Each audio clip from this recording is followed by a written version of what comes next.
قرض خواہ کو معاف کر دینا یا مہلت دینے کا ثواب کیا ہے؟ آئیے آج کی اس روایت میں ہم اور آپ سمجھیں گے۔ روایت دیکھیں، عن عبداللہ بن ابی قتادہ ان ابا قتادہ طلب غریما له فتوارى عنہ۔ حضرت عبداللہ بن ابو قتادہ سے روایت ہے، انہوں نے فرمایا کہ حضرت ابو قتادہ رضی اللہ تعالی عنہ نے اپنے ایک قرض خواہ کو طلب کیا، فتوارى عنہ، تو وہ ان سے چھپ گیا، ثم وجدہ، پھر ملاقات ہوئی یا ملا، فقال انی معسر، تو اس نے کہا، قرض خواہ نے کہا کہ میں ابھی تنگ دست ہوں، فقال انی معسر، میں ابھی تنگ دست ہوں، فقال اللہ،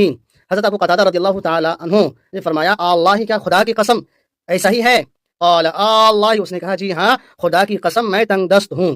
قال، حضرت ابو قتادہ رضی اللہ تعالیٰ عنہ فرماتے ہیں کہ فإنی سمعت رسول اللہ صلی اللہ علیہ وسلم یقول، میں نے نبی کریم صلی اللہ علیہ وسلم کو فرماتے ہوئے سنا ہے، من سرہ ان ینجیہ اللہ من کرب یوم القیامہ، جو شخص اس بات سے خوش ہو